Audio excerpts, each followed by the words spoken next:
Amru al-Hash menjadi gubernur Mesir ketika pemerintahan Saidina Umar Al-Khattab. Dia tinggal di sebuah istana mewah. Di hadapan istana itu terdapat sebuah pondok-pondok kepunyaan seorang Yahudi.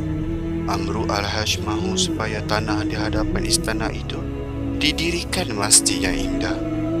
Jadi, pemilik tanah dan pondok buruh itu dipanggil menghadap ke istana. Tujuannya adalah bagi berbincang secara baik. Selepas orang tua itu datang, Amru al-Hash pun berkata, "Wahai tuan, berapakah harga tanah yang kamu mahu jual bersama pondokmu?" "Saya mahu membina masjid di atas tanah itu." Lelaki Yahudi itu menggelengkan kepalanya sambil menjawab, "Tidak, saya tidak mahu menjual tanah itu, tuan." Amru al-Hash bertanya lagi. Dia menawarkan harga yang lebih tinggi. "Bagaimana sekiranya saya menawarkan harga 3 kali ganda daripada harga biasa?" "Tidak, saya tetap tidak akan menjualnya," jawab Yahudi itu. "Bagaimana sekiranya saya membayarnya 5 kali ganda daripada harga biasa?" tanya gubernur yang masih tidak berputus asa itu. Yahudi itu menolak tawaran gubernur walaupun harganya begitu tinggi. "Tidakkah tuan menyesal?" tanya Amru al-Hash kepada lelaki Yahudi itu. "Tidak," jawab lelaki itu dalam nada yang tegas.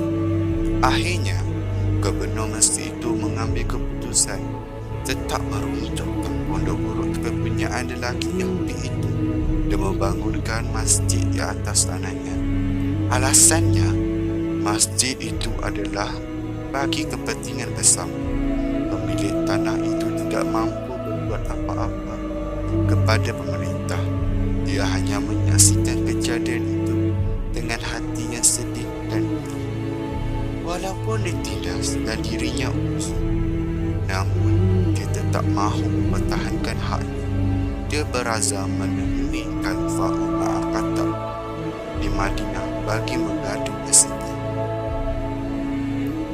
Setibanya dia di Madinah, dia menyangka dapat bertemu Khalifah di sebuah istana yang besar. Namun tidak menduga bertemu Khalifah di bawah pohon kurma berhampiran Masjid Nabawi. Khalifah Umar menyapanya, "Ada apa-apa keperluan tuan menemuiku?" Lelaki Yahudi itu menceritakan kisah dirinya dan tanahnya yang dirampas gubernur Amru al-Hash. Oleh itu, dia meminta Khalifah membuat pengadilan yang sewajarnya kerana dirinya dizalimi. Wajah Khalifah Umar mendadak bertukar merah, marah.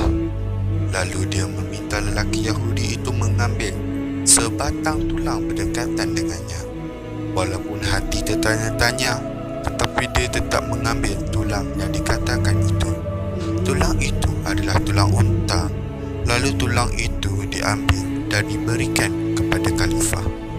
Kemudian Khalifah Umar menggunakan hujung pedangnya menggariskan huruf alif yang lurus di atas tulang itu. Seterusnya dibuat palang di tengah-tengah huruf alif itu.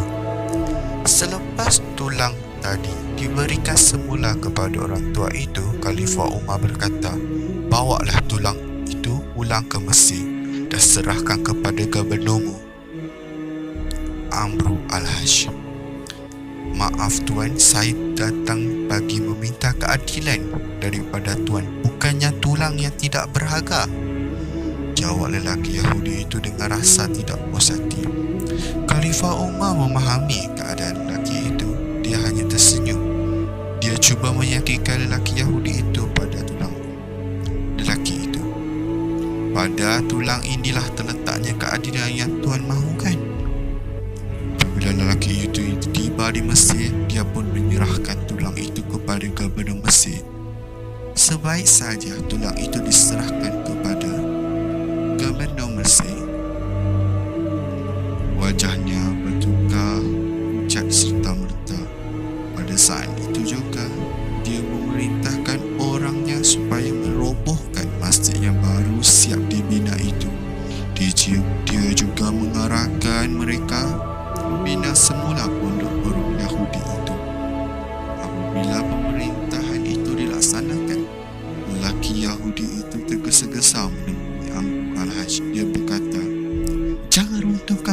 ini dahulu. Saya mahukan penjelasan mengapa Tuan melakukan semua ini selepas Tuan menerima tulang kiriman Khalifah Umar Al-Khattab. Walaupun kiriman itu adalah tulang yang tidak berharga, tetapi oleh kerana ia dikirimkan oleh Khalifah yang mempunyai tanda alif yang berpalang di tengahnya, maka ia mempunyai makna yang cukup tajam. Jelas Amru Al-Hajj kepada lelaki Yahudi itu. Dia menjelaskan lagi, tulang itu bermaksud, Amru Al-Hajj, ingatlah, walau setinggi mana kekuasaanmu, namun suatu hari nanti kamu pasti menjadi tulang yang busuk. Oleh itu berlakulah adil